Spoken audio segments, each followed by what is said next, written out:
Jason, did Tomlin get exposed in the blowout loss to New England yesterday? Not the performance I was expecting from his team. Mike Mitchell, I think the safety that made the comment, we hadn't prepared for the flea flicker. The Patriots showed it in December against the Ravens. They showed it in a previous contest against the Steelers. Yeah, he didn't watch the last 4 to 6 games of film. I get, but again, he's the veteran of the secondary. You got to prepare that, a coaching staff.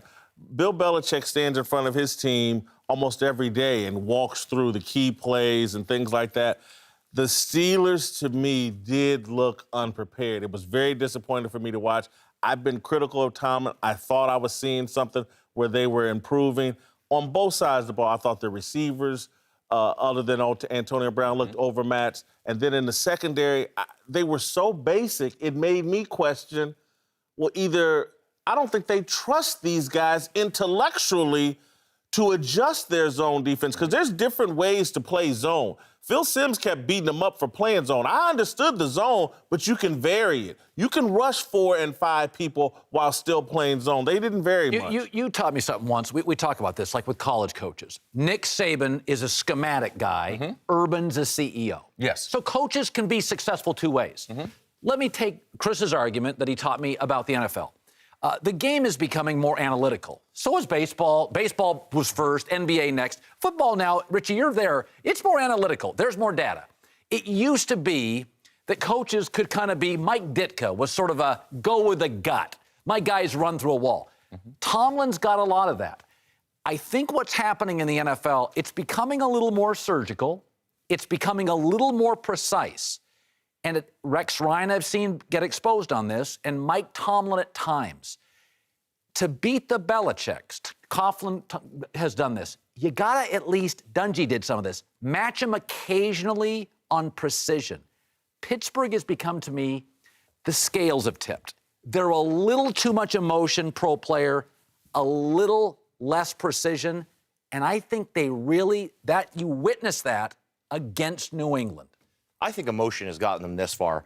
I want to make the case that Tomlin did not get exposed yesterday, because who out of the AFC do you think could have beat the Patriots yesterday at the top of their game? Pick a team. Well, I do think Kansas City and or the Raiders would have been a better matchup. Pittsburgh just beat them. Pittsburgh marched into Kansas City in terrible weather and dismantled a very fundamentally sound football team. They didn't have their best player. Le'Veon Bell was hurt. In warm-ups. Mm-hmm. So the coaches knew in warm-ups that he wasn't going to be 100%. There goes your whole game plan. Your number one, your bell cow, the guy that you are going to ride to the Super Bowl, is out in warm-ups. And now you're stuck with 2 Bs instead of the 3 Bs, the 3 killer Bs.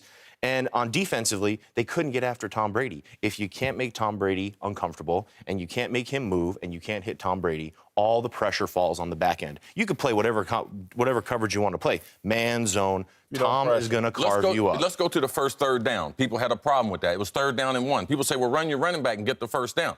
Well, the coaching staff, they had put them in a great scheme.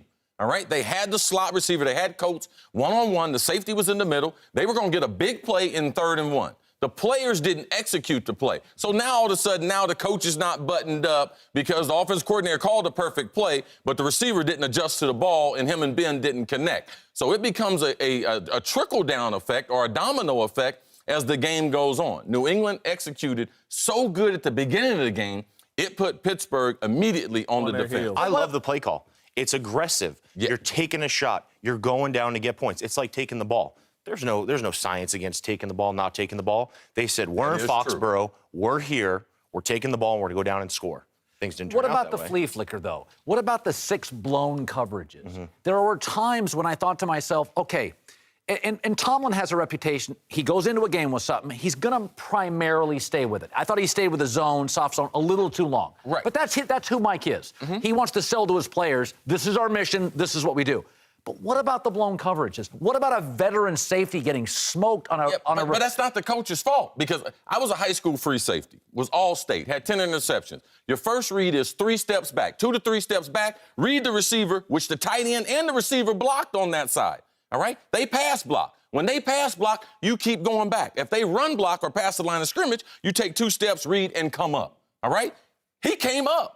And it was obvious that they were passing the ball. Right. So that's a bad read. That's not Mike Tomlin. That's a bad player with bad technique. Having played the Pittsburgh Steelers this year, they did simplify things on defense. They Yes. were having issues with the 3-4. They were having trouble getting a line. They were having trouble getting pressure on the They quarterback. have 3 rookies. Right, they have young guys. So what they did was they adopted more of a 4-3 cover 2 scheme. And now you're mixing in different things. And when we played them in Buffalo, they came up and kicked our butt up in Buffalo. We had an off day, and it was snowing. It was terrible. But they had a wristband.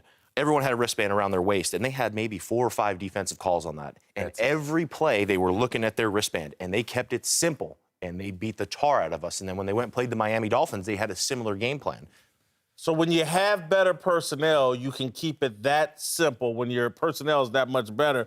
But again, I didn't see, and Tomlin said this, we didn't adjust Adjustments, well. yes. We didn't adjust well. And maybe, again, this is where I think Colin's onto something in terms of the culture you establish sometimes can help the players not fold under the kind of pressure they had there. When you trust your keys, trust the system, trust the philosophy.